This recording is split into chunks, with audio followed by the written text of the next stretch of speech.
네, 오늘 말씀 우리 지난 시간에 이어서 15장 말씀 살펴보겠습니다.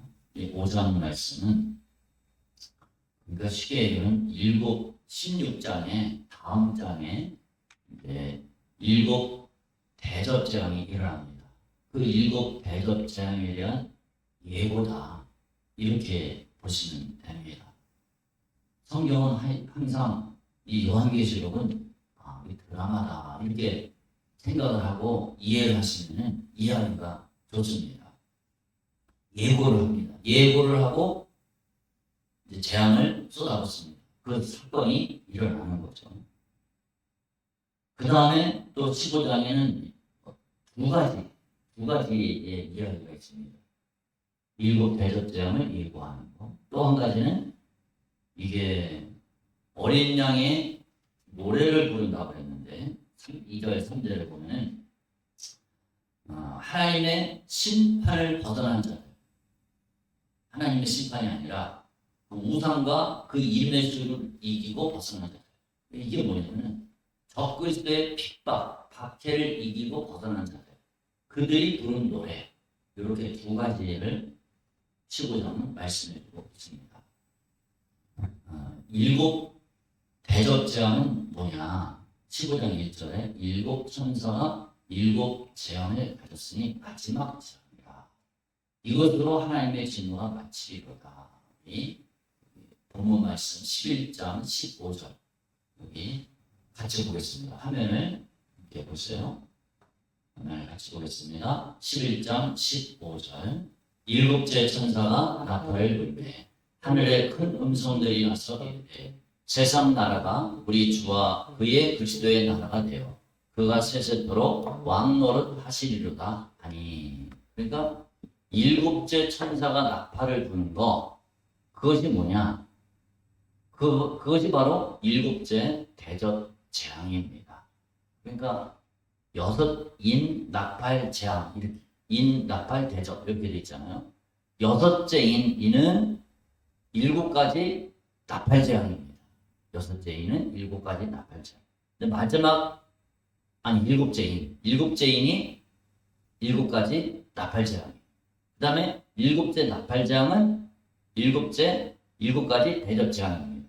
순서가 그렇게 되어 있습니다. 7째 나팔 소리가 울릴 때 무슨 일이 일어납니까? 그때 예수님이 바로 예수님이 재림을 하십니다. 7째 나팔 재앙이 나팔이 울려났잖아요. 7째 나팔이 울려났습니다. 울려났을 때 그때 일어나는 장면이 바로 뭐냐? 2절부터 4절까지 있는 내용입니다. 짐승과 2절에 보면 그의 우상과 그의 이름의 수를 이기고 벗어난 자들. 도대체 이들이 누군가? 이 사람들이 누군가? 이거를 아는 게 중요합니다. 짐승과 그의 우상과 그의 이름의 수를 이기고 벗어난 자들. 이 사람들이 누구냐면은 사실은 누구냐면 14만 4천이죠. 14만 4천인데 14만 4천은 누구냐? 여러 차례 말씀드리지만은 모든 성도들의 애칭이다. 우리 한번 따라합시다. 14만 4천은 모든 성도들의 애칭이다. 모든 성도들의 애칭이다. 제가 14만 4천은 하면 여러분들이 모든 성도들의 애칭이다. 이렇게 교독으로 말씀해 주시면 감사하겠습니다. 14만 4천은 모든 성도들의 애칭이다. 아멘. 14만 4천이 누구냐 할 때 이것은 모든 성도들을 애칭으로 부르는 것이다. 이렇게 이해를 하면 됩니다. 그러니까 이 14만 4천은 두 가지가 있습니다. 어떻게 두 가지가 있냐면 순교당한 분들이 14만 4천입니다.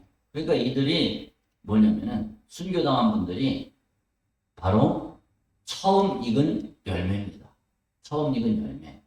그분들의 이야기가 어디냐면 14장 4절에 있습니다.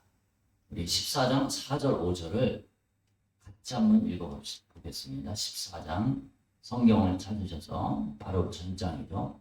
4절 5절 같이 한번 읽어보겠습니다. 이 사람들은 여자와 더불어 더럽히지 아니하고 순결한 자라. 어린 양이 어디로 인도하든지 따라가는 자며 사람 가운데에서 성령을 받아 처음 익은 열매로 하나님과 어린 양에게 속한 자들이니 그 입에 거짓말이 없고 흠이 없는 자들이더라. 이 사람들이 순교당한 분들입니다. 처음 익은 열매입니다. 그 다음에 또 두 번째로, 그럼 처음 익은 열매가 있으면 나중에 익은 열매가 있을 거 아니겠어요? 나중에 익은 열매가 오늘 2절, 3절, 4절에 있는 이분들입니다. 이분들은 누구냐? 살아서 주님의 재림을 목격한 성도들. 그러니까 이게 뭡니까? 살아서 주님의 재림을 목격했다. 이건 뭐냐면 바로 휴거된 분들입니다. 순교당한 사람들하고 휴거된 사람들. 이렇게 두 가지로 나눕니다. 이 마지막 때 되면은 주님이 재림하실 때 그 즈음에는 두 가지 부류로 나누는 거예요. 15장에 살아서 주님을 맞이하는 사람들. 이분들이 바로 나중 익은 열매라는 겁니다. 이들이 부른 노래가 뭐라고 되어 있습니까? 마치 죽음을 눈앞에 두었던 이스라엘이, 과거 출애굽 때 이스라엘이 극적으로 홍해 바다를 건넌 후 불렀던 노래. 그게 바로 모세의 노래입니다. 모세의 노래. 본문은 모세의 노래, 어린 양의 노래, 이렇게 표현을 해주고 있습니다. 3절에 보면은, 3절 보세요. 주 하나님 곧 전능하신 이시여 하시는 일이 크고 놀라우시도다. 크고 놀라운 일은 휴거당해서 부른 노래, 그겁니다. 순교당한 자들이 부른 노래가 아닙니다. 살아서 하나님의 놀라운 일, 휴거를 경험한 성도들이 부른 노래입니다. 모세의 노래는 뭡니까? 애굽왕 바로왕으로부터 구원받은 노래. 근데 여기 나오는 이 어린 양의 노래는 재림 때 적그리스도와 그 추종자들로부터 목숨을 건짐받음에 대한 노래입니다. 우리 시편 124편 2절 3절 본문을 같이 한번 읽어보겠습니다. 사람들이 우리를 치러 일어날 때 여호와께서 우리 편에 계시지 아니하셨더라면 그때 그들의 노여움이 우리에게 맹렬하여 우리를 산채로 삼켰을 것이며. 그리고 이게 뭡니까? 사람들이, 애굽 병사들이 이스라엘 하나님의 백성들을 죽이려고 일어났을 때 말 타고 병거들이 총 출동돼서 죽이려고 몰려들잖아요. 그때 이스라엘이 뭐였습니까? 앞에는 홍해 바다가 놓여있죠. 이건 앞으로 가도 죽고 뒤로 가도 죽는 거예요. 보관해둔 쥐야. 그럴 때 뭐였습니까? 이스라엘이 간절히 부르짖었습니다. 간절히 기도했어요. 그때 기적이 일어난 거예요. 그때 홍해 바다가 갈라지고 그들이 홍해 바다 건너편에 서게 됐습니다. 이게 휴거의 예표입니다. 구약시대의 휴거입니다. 이런 장면이 일어난다는 거예요. 위급한 상황에서, 하나님의 백성들이 위급한 상황에서 하나님이 급하게 개입하시는 구원의 손길을 경험을 했습니다. 주의 재림으로 성도들이 짐승과 땅의 임금들과 그 군대의 손에서 벗어난 것을 보게 됩니다. 미가서 이 말씀 한번 보세요. 기가 막혀요. 저는 이게 기가 막힙니다. 미가서 7장 15절 같이 읽읍시다. 이르시되 내가 애굽 땅에서 나오던 날과 같이 내가 그들에게 이적을 보이리라 하셨느니라. 아멘. 구약 선지자들은 이런 전쟁을 미리 예견을 했습니다. 애굽 땅에서 나오던 때 기적과 주님의 재림으로 인한 기적의 유사성을 말씀해주고 있습니다. 이것이 그대로 펼쳐진다는 거예요. 구약시대에 이 출애굽했을 때 이 사건이, 이런 사건이 더 엄청난 사건으로 펼쳐진다는 겁니다. 이 표를 한번 잠깐 봅시다. 모세의 노래. 모세의 노래는 무엇을 불렀습니까? 바로와 그 군대의 추격을 벗어난 자들이 노래를 불렀죠. 어린 양의 노래. 오늘 본문에 있는 노래는 누가 불렀습니까? 짐승과 그의 우상과 그의 이름의 수를 이기고 벗어난 자들. 여기는 순교당한 자들이 아닙니다. 이게 바로 추구된 분들입니다. 장소는 어디입니까? 모세의 노래는 홍해바다 건너편에, 어린 양의 노래는 유리바닷가에서. 유리바닷가에 서서, 여기는 홍해바다의 건너편에 서서. 내용이 뭡니까? 여호와를 찬송하라. 그는 높고 영화로우시며 말과 끝한 자를 바다에 던지셨음이로다. 주 하나님 곧 전능하신 이시여 하시는 일이 크고 놀라우시다. 어떻게 이렇게 만든지 몰라요. 행하신 일에 대해서 찬양을 했잖아요. 여호와를 찬송하라. 그는 높고 영화로우시며 말과 끝한 자를 바다에 던졌다. 결과 주께서 바람을 일으키시며 바다가 그들을 덮으니 그들이 거센 물에 낫같이 잠겼다. 여기는 주의 의로운 일이 나타났다. 행하신 일에 대한 두려움. 여기 같이 한번 읽어봅시다. 여러 나라가 듣고 떨며 블레셋 주민이 두려움에 잡히며 에돔 두령들이 놀라 모압 영웅이 떨림에 잡히며 가나안 주민이 다 낙담하나이다. 이게 그대로 이루어진 겁니다. 예수님이 재림하실 때 이런 현상들이 그대로 일어난다는 거예요. 이들이 어디에 있습니까? 불이 섞인 유리바다. 불이 섞인 유리바다가 뭡니까? 유리바다는 어디에 있습니까? 유리바다는 어디에 있냐면은 계시록 4장 6절 우리 같이 한번 읽어보겠습니다. 보좌 앞에 수정과 같은 유리바다가 있고 보좌 가운데와 보좌 주위에 네 생물이 있는데 앞뒤에 눈들이 가득하더라. 아멘. 유리바다는 어디 있냐면은 하나님 보좌 앞에 있습니다. 보좌 앞에 있다고 그랬어요. 그러니까 이들이 지금 어디에 있어요? 유리바다 같은 것이 있다. 유리바다까지 섰다. 하나님 보좌 앞으로 즉시 이동을 한 겁니다. 휴거돼서 이동을 한 거예요. 하나님 보좌가 있는 곳은 어디입니까? 거기가 바로 새 예루살렘 성입니다. 예수님이 오실 때 새 예루살렘 성이 같이 옵니다. 데살로니가전서 4장 14절 같이 읽읍시다. 우리가 예수께서 죽으셨다가 다시 살아나심을 믿을진데 이와 같이 예수 안에서 자는 자들도 하나님이 그와 함께 데리고 오시리라. 아멘. 예수님이 재림하실 때 누구와 같이 오느냐? 성부 하나님이 오시죠. 예수님이 오시죠. 또 예수 안에서 자는 자들이 옵니다. 또 먼저 갔던 성도들이 오는 거예요. 또 천군 천사들이 옵니다. 그러니까 천국이 내려오는 거예요. 쉽게 얘기하면 새 예루살렘 성이 오는데 천국이 내려오는 겁니다. 성부 하나님께서 같이 예수 안에서 잠자던 자들, 온전케 된 의인의 영들이 옵니다.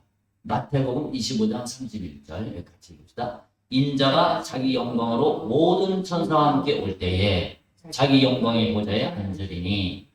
예수님이 누구와 같이 온다고 그랬습니까? 모든 천사와 함께 온다고 그랬어요. 모든 천사가 같이 옵니다. 여기는 예수 안에서 자는 자들, 그러니까 먼저 가셨던 분들, 먼저 천국에 갔던 분들이 같이 오고 천군 천사들이 옵니다. 모든 천사가 옵니다. 재림 때 최고의 영광이 뭐냐?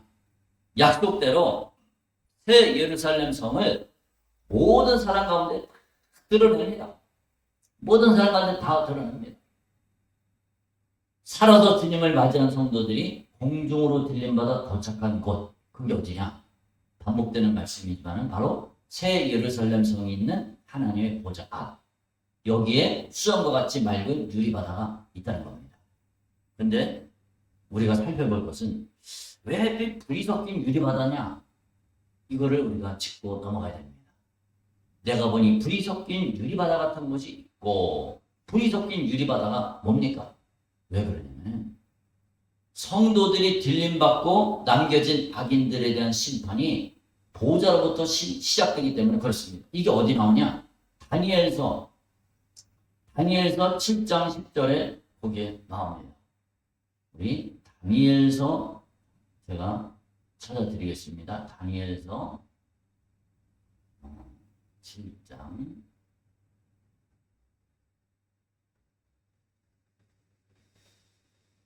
다니엘서 우리 새끼 우리 바다는 하나님의 보좌 앞에 성도들이 보는 심판받는 땅을 묘사하는 것이다. 다니엘서 7장 10절입니다. 다니엘서 7장 10절을 제가 보여드리겠습니다. 여기 보면은 불이 같이 읽읍시다. 불이 강처럼 흘러 그의 앞에서 나오며 그를 섬기는 자는 천천히요 그 앞에서 모여 선 자는 만만이며 심판을 베푸는데 직들이 펴 놓였더라. 아멘. 불이 어디서 나옵니까? 그의 앞에서 나온다고 했어요. 그러니까 하나님 보좌 앞에서 하나님 앞에서 불이 나오는 거예요. 그리고 천천히요 만만 이게 누굽니까? 이게 천사들이잖아요. 이런 일들이 이제 이게 다니엘서에 다 예언이 돼 있습니다. 왜 불이 섞인 유리바다냐?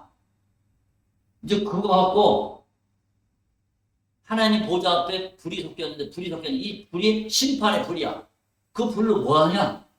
그 불이 진리라. 그게 바로 이제 16장에 펼쳐지는 거예요. 16장에. 그 펼쳐지는 겁니다. 야, 여기 있는데 괜히 찾아. 여기 있는데. 그 다음에 베드로서 3장 7절 같이 읽읍시다. 이제 하늘과 땅은 그 동일한 말씀으로 불사르기 위하여 보호하시신 것 같아요. 경건하지 아니한 사람들의 심판과 멸망의 날까지 보존하여 주신 것이니라. 아멘. 전부 이렇게 말씀해주고 있습니다. 이 불이 섞인 거 갖고 뭐 할 거냐? 그거 갖고 이제 심판을 베푸는 거예요. 그 다음에 또 왜 불이 섞인 유리바다라고 했을까? 이제 위에서 내려다 보잖아요. 막 불덩이가 막 떨어지고 막 그러는 거. 그러면 위에서 내려다 보면 투명하니까 전부 밑에 불바다가 펼쳐지는 거 아니야. 그러면 그 유리바다가 불이 섞인 것처럼 보이는 거 아니에요. 불바다가 보는 거예요. 그렇게 보이는 겁니다. 맑은 유리라고 표현을 했습니다. 맑다는 얘기는 천국의 모습은 투명합니다. 수정같이 맑다. 이런 표현을 하고 있습니다. 하늘에 증거장막의 성전이 열린다고 했습니다. 증거장막의 성전이 뭐냐면은 그것은 하나님의 보좌의 또 다른 표현이라고 볼 수가 있습니다. 이제 7 재앙을 가진 7 천사가 성전으로부터 나옵니다. 4 천사들이 이 순서를 한번 이렇게 잘 보면은 잘 보세요. 순서를 보면은 6절에 한번 보세요. 6절에 보면은 7 재앙을 가진 7 천사가 성전으로부터 나와서 맑고 빛난 세마포옷을 입고 가슴에 금들이 띄는데 4 생물 중에 하나가 금 대접 7을 천사들에게 전해줬어요. 그러니까 7 천사가 7 재앙을 가진 7 천사가 그냥 하는 게 아니라 이 순서가 있어. 하나님의 명령, 그 명령을 4 생물, 그러니까 4 생물 중에 하나가 금 대접을 이제 가지고 있는 거야. 갖다가 7 천사들에게 전달을 해주는 겁니다. 순서가 이렇게 그렇게 돼 있습니다. 7 천사들 그렇게 돼 있어요. 그러니까 어떻게 됩니까? 우리 8절을 같이 한번 읽어볼까요? 하나님의 영광과 능력으로 말미암아 성전의 연기가 가득 차요. 7 천사의 7 재앙이 마치기까지는 성전에 능히 들어갈 자가 없더라. 아멘. 하나님의 진노가 이제 쏟아집니다. 마지막 쏟아집니다. 사도 요한은 인류 심판이 계시될 것을 하는데 얼마나 두렵습니까? 두려운 마음으로 이렇게 봤습니다.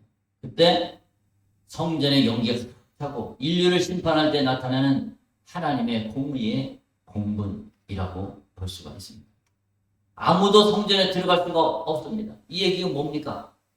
성전에 뭐 때문에 들어갑니까? 하나님의 은혜를 받기 위해서 들어가잖아요.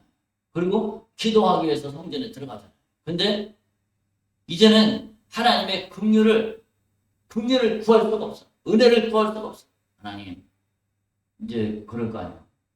하나님, 저 세상을 이제 다 멸하시니까 저들 좀 살려주세요. 오늘 말씀 예레미야 1부 예배 때 손목사님 전해주신 말씀 보면 예레미야가 그렇게 긍휼을 구하잖아요. 하나님 살려주세요. 이 예루살렘을 주님이 다 멸하시니까 주님 저들을 살려주세요. 이렇게 긍휼을 구합니다. 하나님이 사실은 예레미야의 기도 또 그 각 선지자들의 그 기도를 들으시고 예루살렘을 멸하셨다가 다시 회복을 시키잖아요. 다시 회복시키십니다. 하나님이 긍휼을 베푸십니다. 근데 이제는 이제 긍휼이 없습니다. 성전에 들어갈 수가 없습니다. 아무도 하나님 앞에 나서서 그건 이제 예수님도 못 하시는 거예요. 말이 좀 이상하지만 예수님도 하나님 저들을 살려주세요. 저들이 저 일곱 가지 대접 재앙을 받아서 불과 유황으로 파는 곳에 던져지는 저 심판을 어떻게 견딥니까? 주님, 아버지 살려주세요. 이렇게 예수님도 이제 못해요. 이제 긍휼을 구할 수가 없습니다. 성전에 능히 들어갈 자가 없다라고. 그러니까 우리는 이 마지막 날이 오기 전에 우리가 뭐 합니까? 우리가 긍휼을 구해야 됩니다. 예레미야 같은 심정으로 예수님이 지금 뭐 하고 계실까?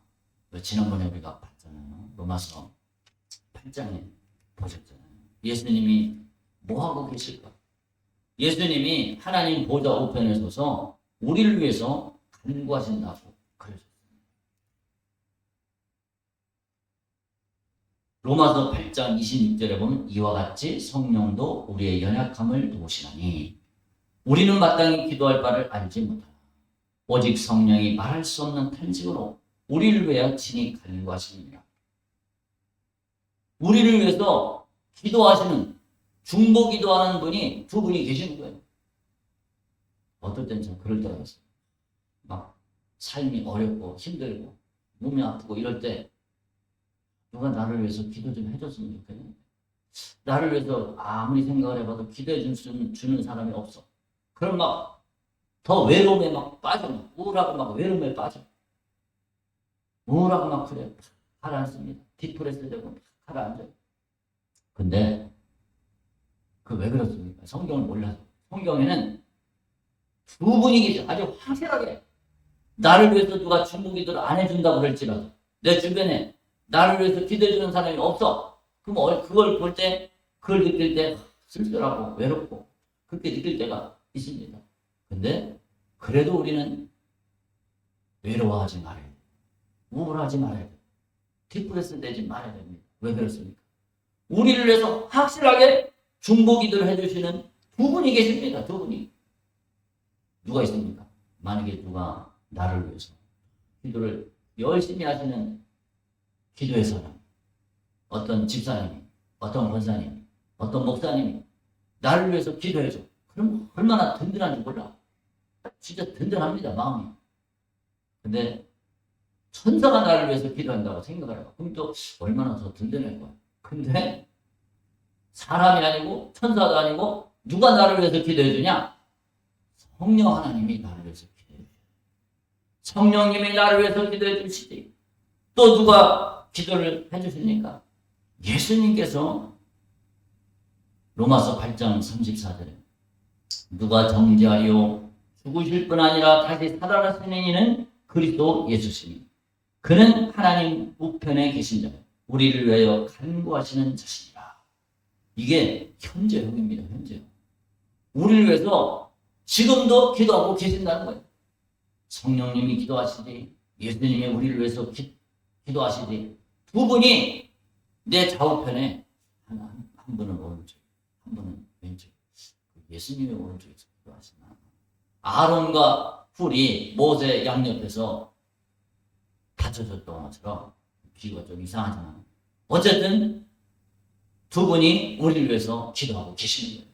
그럼 얼마나 든든합니까? 얼마나 우리를 지키고 계십니까? 또 저는 그렇게 생각을 해요. 예수님이 이 세상을 위해서 구원받은 하나님의 백성들을 위해서, 아직 믿지 못하는 하나님의 자녀들을 위해서, 주님께로 돌이키지 못하는 하나님의 백성들을 위해서 주님은 지금도 기도하고 계십니다. 근데 이제 그 기도가 이제 이때 되면 이제 끊기는 겁니다. 더 이상 큰 일이 없습니다. 오늘 그러면 우리는 어떻게 됩니까? 오늘 우리도 예수님처럼, 성령님처럼 그 바톤을 이어받아서 같이 성령님과 예수님과 더불어 우리가 이 세상을 위해서, 앞으로 멸망받을 이 세상을 위해서 기도해야 됩니다. 당신들 회개해야 됩니다. 주님 긍휼을 베풀어 주세요. 이 세상이 멸망합니다. 저들을 살려주세요. 저들의 마음을 사로잡아 주세요. 저 심판의 고통을, 지옥의 고통을 어떻게 감당할 수가 있습니까? 어떻게 견뎌낼 수가 있겠습니까? 저들의 마음을 돌이켜 주세요. 악한 마귀 역사에서 그들을 돌이키시옵소서. 사탄에 속해 있습니다. 마귀의 미혹에 따라서 살아갑니다. 육신의 생각대로 따라 살아갑니다. 주님 저들을 살려주세요. 예수님이 그렇게 기도하고 있어요. 그러니까 우리도 예수님의 기도에 우리는 동참해야 됩니다. 우리 한번 따라서 주여, 주님의 기도에 나도 동참합니다. 아멘. 주님의 기도에 내가 동참해야 됩니다. 주님과 함께 모으지 않는 자는 해치는 자라고 했습니다. 하나님의 일에 참여하지 않으면 해치는 자가 됩니다. 우리는 주님이 이 세상을 반드시 심판하신다고 합니다. 심판하시는 이 세상을 위해서 우리는 기도해야 되는 겁니다.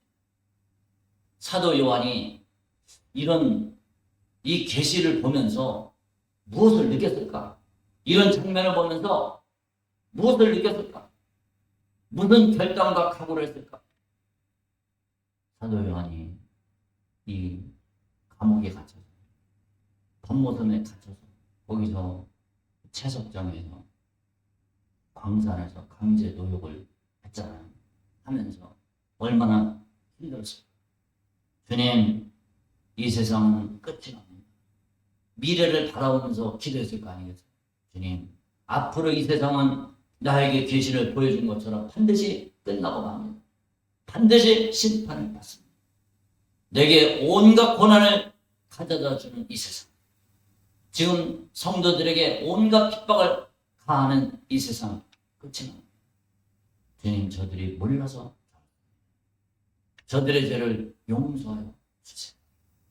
저들의 죄를 용서하여 주시고 내 입술에서 나가는 이 복음을 저들의 마음의 문을 열어서 그들이 믿게 해주시고 저들이 영생 얻을 수 있도록 생명나무 열매를 먹을 수 있고 생명수 샘물을 먹고 마셔서 영생할 수 있도록 도와주세요. 완악한 마음을 주님 녹여주세요. 그렇게 기도했을 것이라고 생각합니다. 여러분, 우리도 동일하게 그렇게 기도해야 됩니다. 애타는 마음을 가져야 됩니다.